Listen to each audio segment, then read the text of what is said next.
कोई मेरी भी शादी करा दे तो फिर मेरी चाल देख ले मेरे। नैन लड़ गए हैं, नैन लड़ गए हैं तो मनवा माँ कसक होई बेकरी।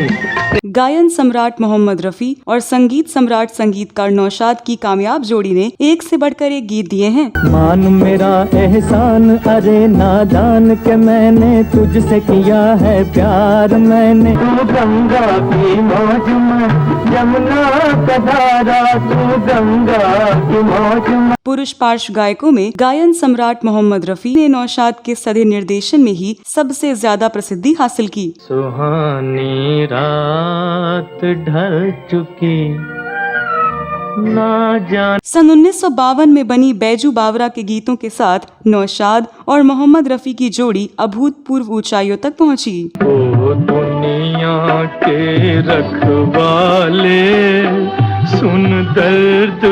मोहम्मद रफी की आवाज नौशाद के निर्देशित गानों से ही उत्कृष्टता पर पहुंची। ओ दूर के मुसाफिर हमको भी साथ ले। दोनों के करियर में एक ऐसा दौर आया जब नौशाद साहब एक तरह से सिर्फ और सिर्फ रफी साहब के लिए संगीत रचने लगे। यहाँ तक कि उस समय के कुछ प्रसिद्ध गायक भी रफी साहब के प्रति नौशाद साहब की आसक्ति से अप्रसन्न रहने लगे। जिंदाबाद जिंदाबाद ऐ मोहब्बत जिंदाबाद, दिल में छुपा के प्यार का तूफान ले चले। नौशाद साहब ने पहली बार 1944 में फिल्म पहले आपके लिए हिंदुस्तान के हैं हम हिंदुस्तान है हमारा गीत में मोहम्मद रफी को गायन का मौका दिया।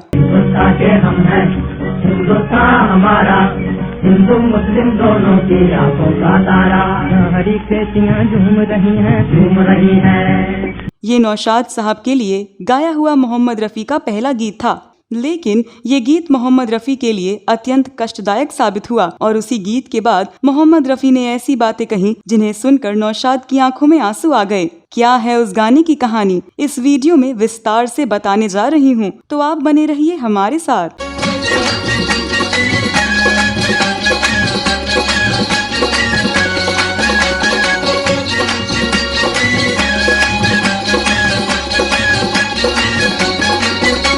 दोस्तों, जैसा कि आप जानते हैं कि रफी साहब को सबसे पहले संगीतकार श्याम सुंदर ने पंजाबी फिल्म गुलबलोच में जीनत के साथ गाने का मौका दिया। ये गाना 28 फरवरी 1941 को रिकॉर्ड हुआ। इस तरह गुलबलोच के सोनिएनी हीरिएनी तेरी याद ने आन सताया गीत के साथ पार्श्व गायन के क्षेत्र में कदम रखा। इसके बाद श्याम सुंदर ने ही मोहम्मद रफी को गायन का दूसरा मौका दिया और हिंदी फिल्म गांव की गोरी में एक गीत अजी दिल हो काबू में तो दिलदार की ऐसी तैसी गाने को दिया। ये उनका पहला हिंदी गीत था जिसे उन्होंने गायक जी.एस. दुर्रानी और साथियों के साथ गाया था। अरे दिल हो काबू में तो दिलदार की ऐसी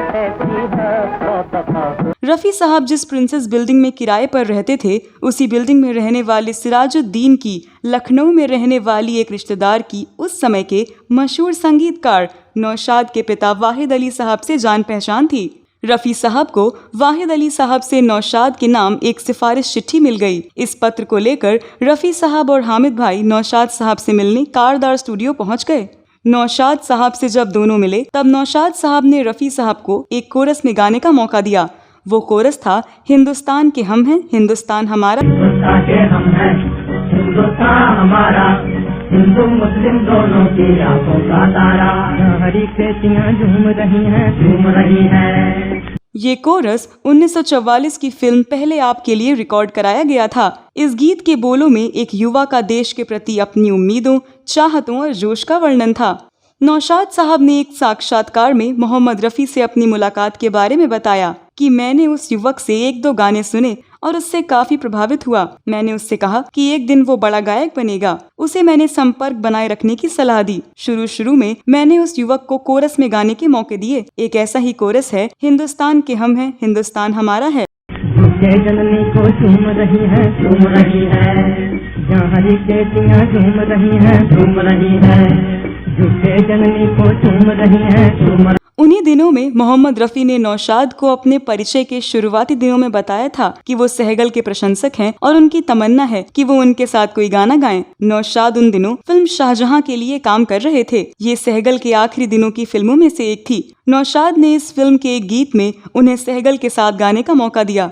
रफी की केवल 2 लाइनें थीं, मेरे सपनों की रानी रूही रूही रूही। मेरे सपनों की रानी रूही रूही रूही रूही रूही। इसके बाद नौशाद साहब ने मोहम्मद रफी को कई और कोरस में गाने के मौके दिए। एक बार रफी साहब को एक कोरस गाने के लिए रिहर्सल कराया गया। दूसरे दिन रिकॉर्डिंग होनी थी। जब रिहर्सल पूरी होने के बाद नौशाद साहब स्टूडियो से बाहर आए तो उन्होंने देखा कि मोहम्मद रफी स्टूडियो के बाहर ही खड़े हैं। नौशाद साहब ने मोहम्मद रफी को वहां देखकर कहा, अरे रफी मियाँ, आप अभी तक यहीं खड़े हैं, आप घर नहीं गए? मोहम्मद रफी ने कहा, मुझे कल भी तो आना है। नौशाद साहब ने कहा, कल आना है तो कल दोबारा आ जाइए। नौशाद साहब को लगा कि वो कुछ कहना चाह रहे हैं लेकिन हिचकिचा रहे हैं।